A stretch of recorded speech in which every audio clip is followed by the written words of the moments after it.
현재 이스라엘의 국기는 하얀 바탕 위에 푸른색의 육각형 별이 그려져 있는 모양입니다.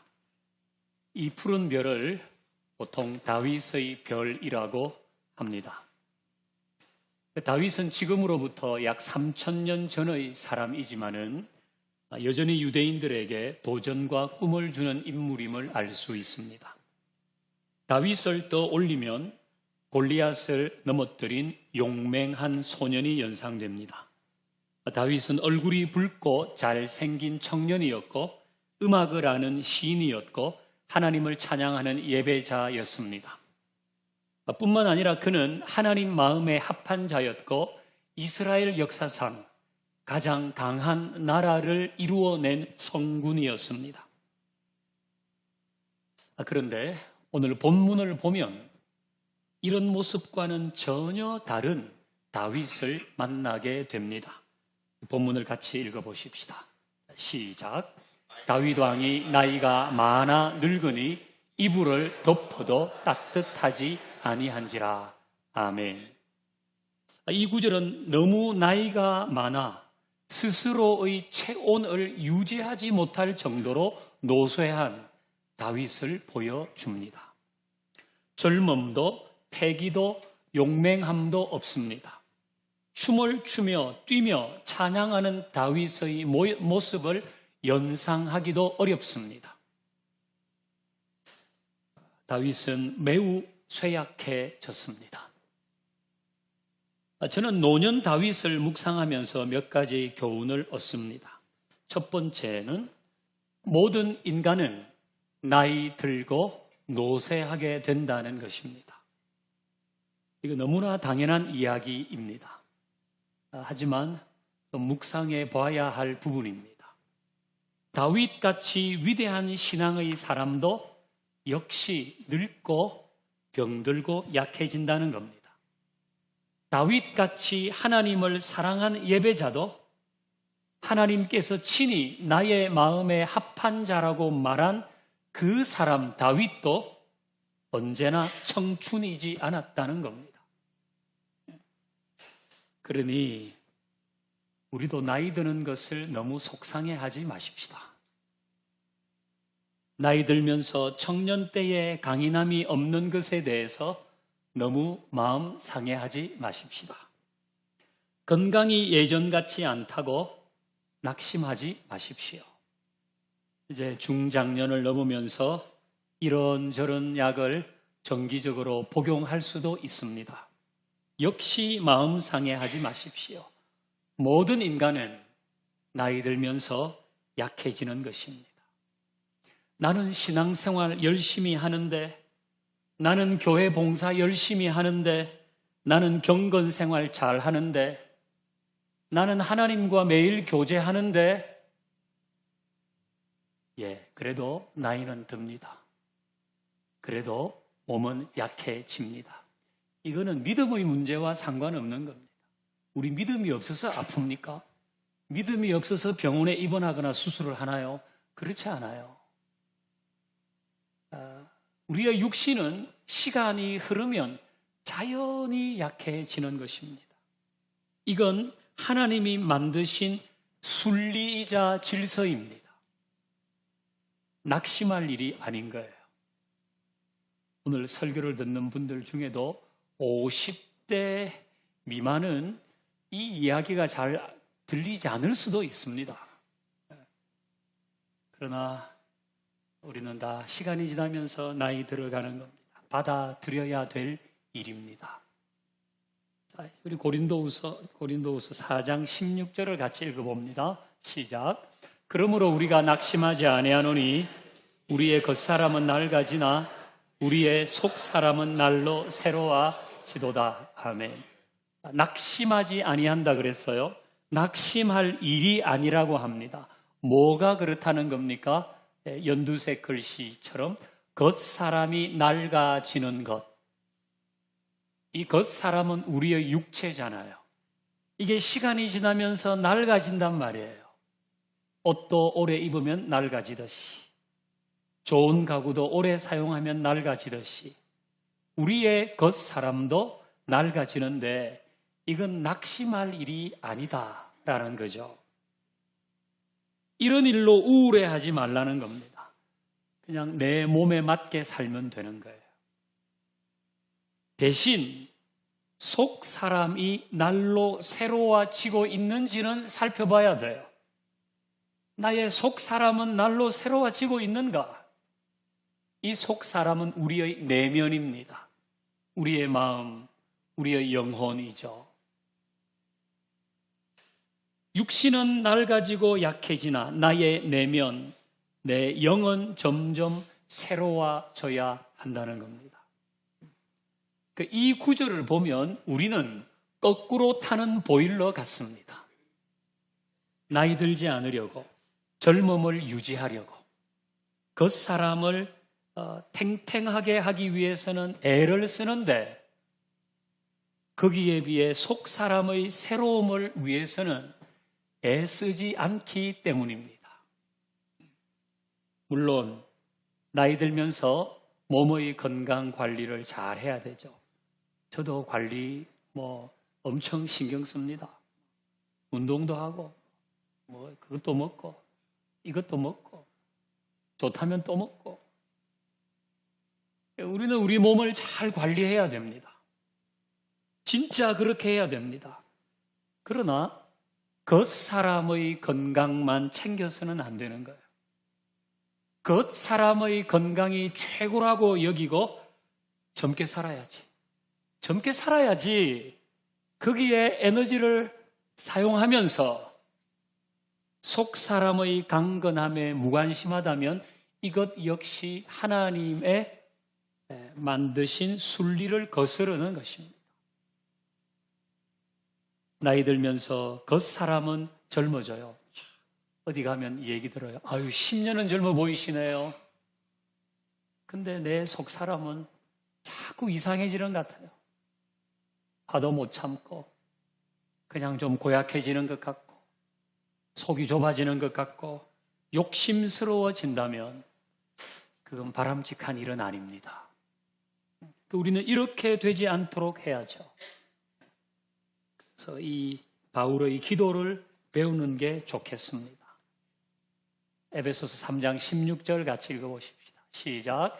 그의 영광의 풍성함을 따라 그의 성령으로 말미암아 너희 속 사람을 능력으로 강건하게 하시오며. 아멘. 바울은 자기의 속 사람이 강건하게 되기를 소원합니다.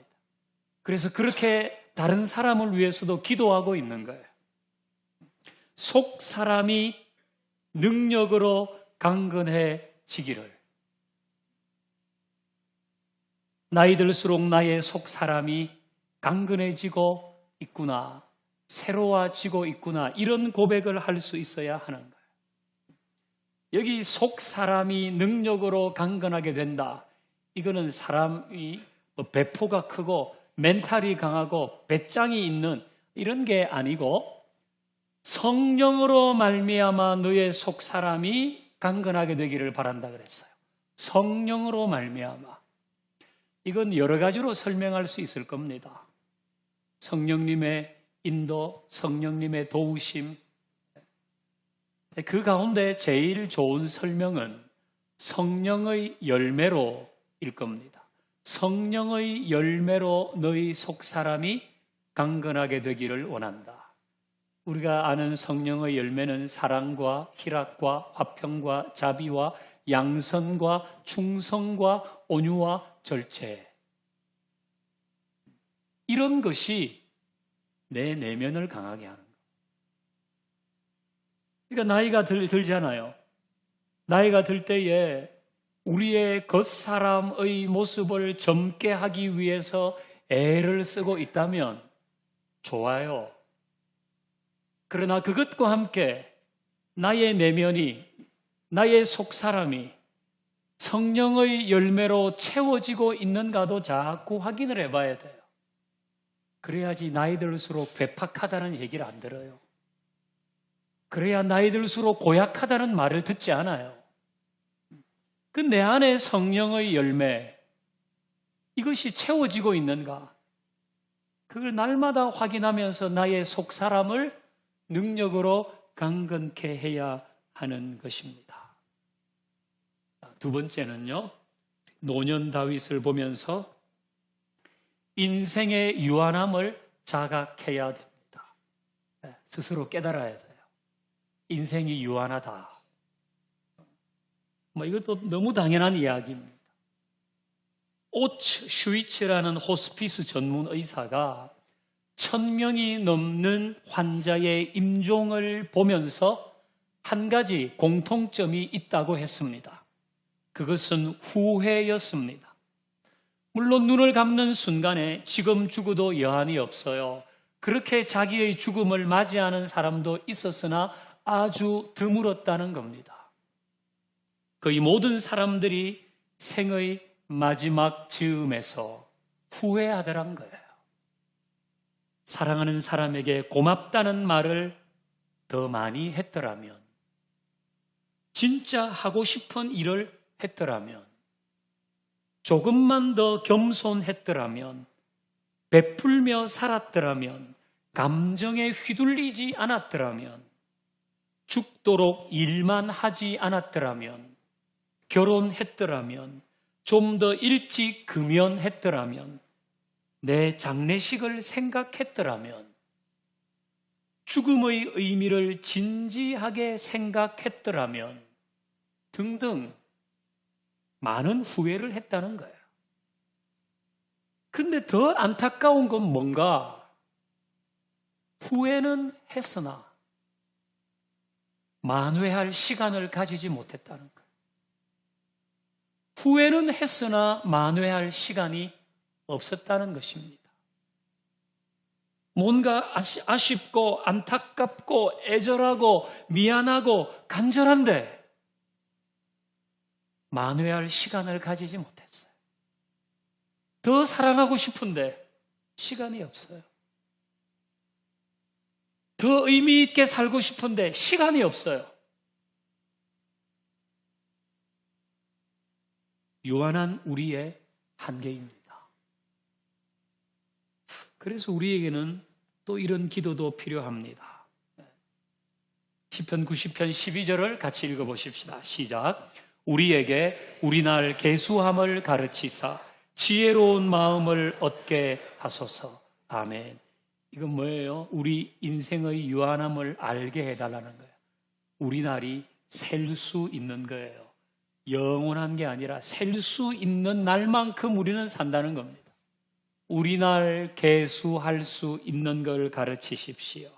그게 얼마나 빨리 지나가는지도 깨닫게 하시고 그 손살 같은 시간을 잘 살 수 있는 지혜를 주십시오. 그것이 이 기도입니다. 나이 들어서 늙기 전에 아직 건강할 때 내 인생이 유한하다는 것을 알고 좀 다르게 살아야 되겠구나. 지금처럼 사는 게 맞을까?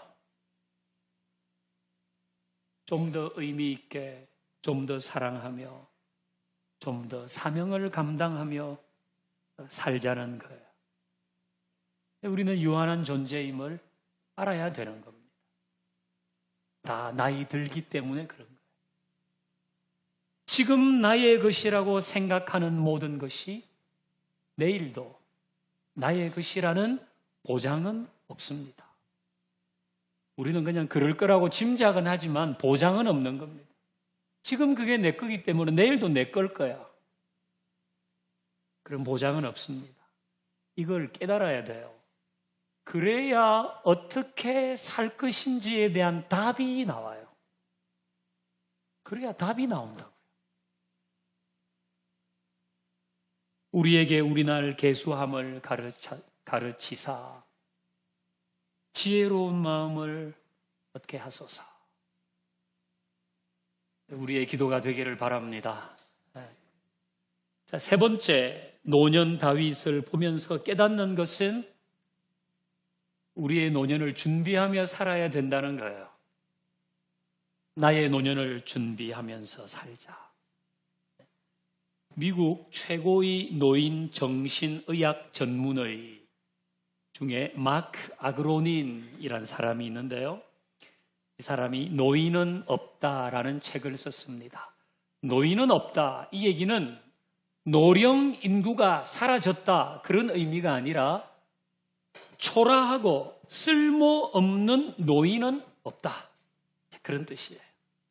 노인은 쓸모없거나 초라한 존재가 아니다. 노인을 그렇게 보지 마라. 그런 의미로 이 책을 썼는데요. 노년을 인생의 정리 단계로 보면 안 된다는 것입니다. 우리 청춘 예찬이라는 수필을 학창시절에 다 봤잖아요. 청춘의 피는 끓는다. 그것처럼 노년을 예찬한 거예요. 그게 노인은 없다라는 책입니다. 이 책을 보면 흥미로운 이야기가 나옵니다. 노년에 성격이 괴팍해지거나 소위 꼰대가 되는 것은 나이와 상관관계는 있지만 인과관계는 없다. 이해하셨죠? 나이가 들면 괴팍해지고 성격이 꼰대가 된다. 그럴 수 있다는 거예요. 그럴 수 있다. 그러나 인과관계는 없는 거예요. 나이 든다고 다 꼰대가 되고 성격이 괴팍해지는 건 아니다라는 거예요. 그래서 나이 들면 그럴 수 있지만 다 그렇게 되는 건 아니다라고 말했어요. 자, 그리고 또 중요한 얘기를 했는데요. 괴팍한 노인은 젊었을 때에도 성격이 괴팍했음이 분명하다. 다만 젊었을 때는 윗사람 눈치를 보느라 성질을 부리지 못했는데 나이 먹으면서 본성이 나온 것뿐이다. 이렇게 썼어요. 그러니까 우리 보면 아우 저 어른은 왜 이렇게 성격이 저래? 나이 들어서 그렇다고 단정하면 안 되고 이 마크 아그로니니 뭐 자기가 어쨌든 그 전문가니까 이게 해보니까 그 사람은 젊었을 때도 괴팍했다는 거예요. 젊었을 때도 괴팍했는데 그때는 꽉 누르고 있는 게 많으니까 순한 양처럼 있다가 이제 그 성격이 드러났다. 그런 얘기입니다.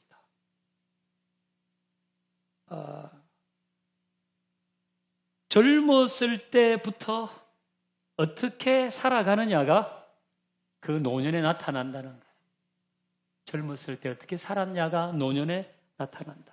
젊었을 때 괴팍하게 살면 나이 들어도 괴팍하고, 젊었을 때 인자하게 자신을 가꾸면 나이 들어도 인자하고, 젊었을 때 기쁨을 선택하고 산 사람은 나이 들어도 기쁨을 선택하더란 거예요. 여러분 이제 우리 서점 가면 사람들이 많이 읽는 책 이렇게 따로 좀 뽑아놨잖아요. 저도 이제 종종 가는데요.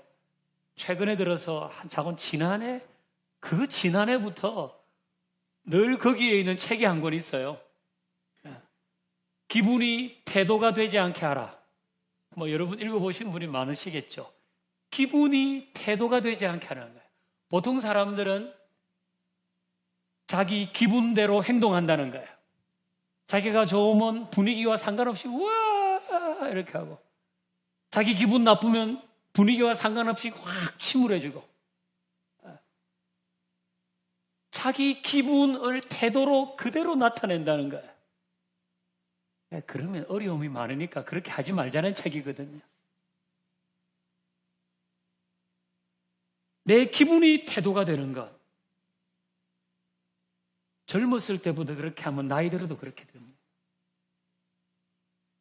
그러나 젊었을 때부터 내 기분이 태도가 되지 않게 하면 나이 들어도 그렇게 되는 겁니다. 젊었을 때부터 존경받는 사람이 나이 들어도 존경받습니다. 젊었을 때부터 부부가 사랑해야지 나이 들어서도 사랑합니다. 나이 들어서 없던 것이 갑자기 생기지 않아요. 있던 것이 사라지지도 않아요. 청년과 중년과 장년의 성품이, 그 삶이 노년에 그대로 나타난다는 노인 정신 상담 전문가의 이야기입니다. 좀 귀 기울여 들어야 될 이야기예요. 그러니까 한 살이라도 젊었을 때, 한 살이라도 젊었을 때 내 노년을 준비하며 살아야 돼요. 은퇴 연금만 자꾸 모은다고 그게 준비가 되는 게 아니에요. 내가 나이 70, 80이 되어서 내 자녀나 신앙의 후배들에게 뭔가 믿음을 주고 격려를 주는 사람이 될 것인가? 아니면 소위 말하는 꼰대가 될 것인가? 한 살이라도 더 젊었을 때부터 준비해야 되는 거예요. 지금 내가 어떤 생각으로 살면서 어떻게 사람들을 보고 어떻게 결정하는가? 지금 내가 하나님과 어떻게 동행하고 있는가? 우리 기도도요, 젊었을 때 해야 돼요. 나이 들어서 시간 많으면 기도할 수 있을 것 같죠? 천만에요. 묵상도 젊었을 때부터, 한 살이라도 더 젊었을 때부터 해야 돼요. 그게 노년의 삶으로 이어지는 것입니다. 여러분이 잘 아시는 연대 철학과 원로 교수가 계십니다. 김영석 교수님인데요. 그분이 지금은 103세래요. 103세. 이분이 한 100세 즈음에 이런 얘기를 했습니다. 여러분도 들어보셨을 텐데요. 내 나이쯤 되어서 가정이나 사회에서 버림받지 않기 위해서 두 가지가 필요하다 그랬어요. 내 나이쯤 돼서 가정이나 사회에서 버림받지 않으려면 두 가지가 있어야 됩니다. 이야, 이 100세 보통 나이 아니잖아요. 100세. 그때도 버림받지 않으려면 두 가지 있어야 된다 그랬어요. 첫째, 돈. 둘째도 돈이다. 돈이 있어야 무시당하지 않는다. 이 나이까지 살다 보니까 돈이 있어야 되겠더라. 물론 이렇게 이야기하지는 않았을 겁니다. 건강이라고 했을까요? 건강이 있어야 돼. 그래야 버림받지 않아. 아니면 친구가 있어야 된다고 했을까요? 보통 그런 얘기를 다 하는데 김 교수님은 다르게 얘기했습니다. 첫째는 일할 수 있어야 한다고 했어요. 100세가 되어도 뭘 하든지 일할 수 있어야 한다고 했습니다. 또 하나 있는데요. 저는 이게 참 마음에 와닿습니다. 사소한 것이라도 존경받을 만한 점이 있어야 한다. 사소한 것이라도 존경받을 만한 점이 있어야 된다는 거예요. 우리가 인류에 기여하는 큰 일을 하거나 아니면 국가적으로 대단한 일을 하면 다 존경받는데요. 그렇지 않아도, 그렇게 대단하지 않아도 사소한 것에도 존경받을 만한 점이 있어야지 사회로부터, 가정으로부터 버림받지 않는다. 이게 김 교수님의 이야기입니다. 30에서 40으로 넘어가고 40에서 50으로 가고 50에서 60, 70, 80, 90이 될 때 정말 사소한 것이라도 존경받을 만한 점이 있어야 한다는 거예요. 야, 그분은 말씀을 참 따뜻하게 하시잖아. 그분은 언제나 웃어주신다. 그분은 자기 주변을 늘 깨끗하게 하셔. 그분은 언제나 기도해 주신다고 말씀하시잖아. 언제나 환하게 대해 주셔. 나 볼 때마다 손을 잡아 주신다. 그게 뭐든지 간에 아주 작지만 존경받을 만한 점이 있어야 한다는 거예요. 그래야지 우리의 노년은 외롭지 않을 겁니다.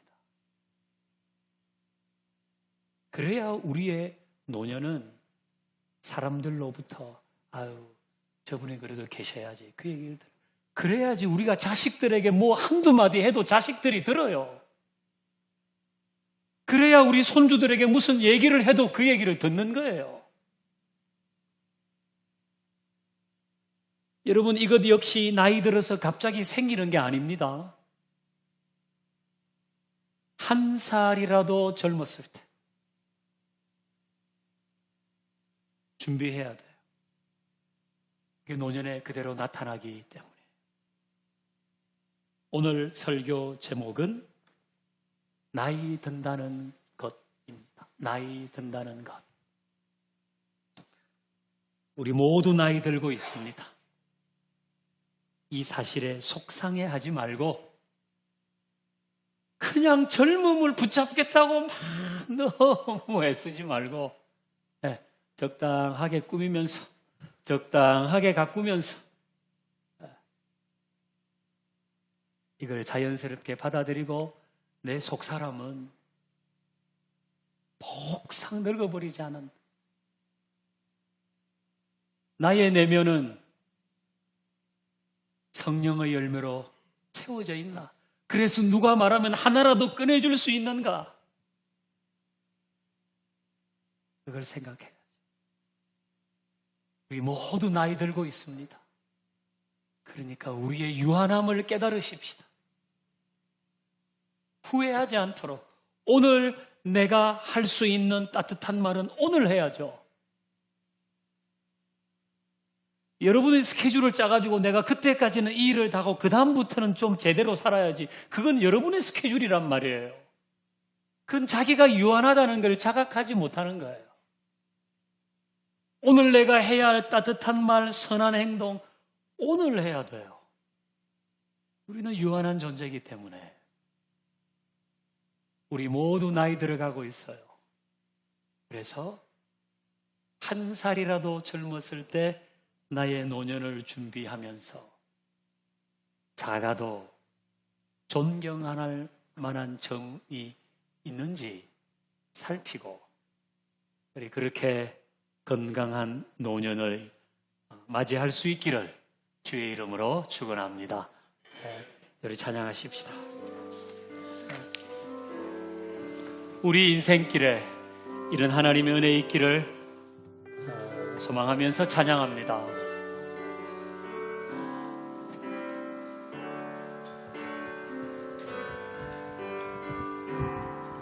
주가 보이신 생명의 길 나 주님과 함께 상한 마음 들이며 주님 앞에 나가리. 나의 의로움이 되신 주 그 이름 예수 나의 길이 되신 이름 예수 나의 길 오직 그가 하시나니 나를 단련하신 후에 내가 정금까지 나오리라.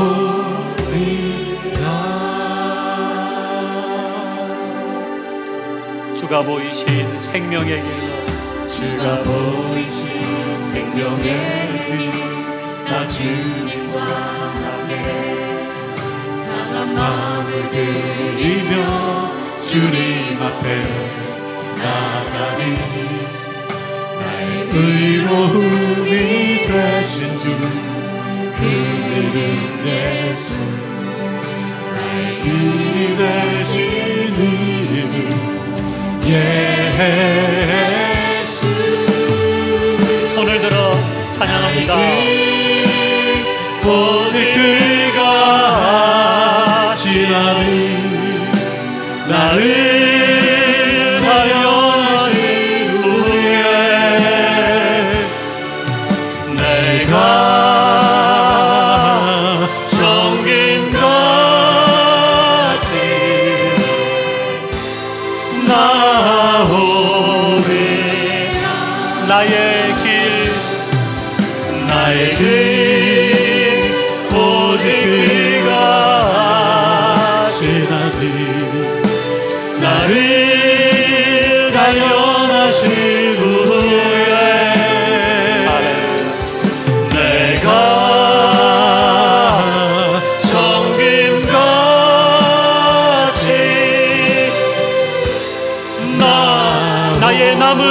인생길을 주님 주관하십시오.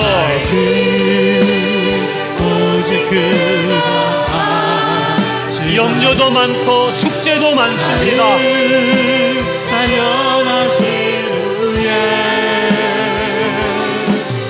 내가 성김같이 우리 다시 한번 소원하십시다. 나의 인생길 주님께 맡깁니다. 오직 그가 나를 단련하신 후에 내가 정금같이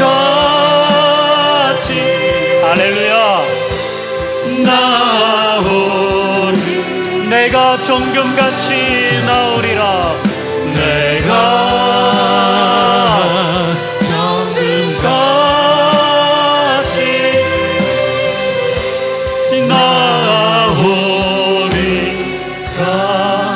내가 정금같이 내가 정금같이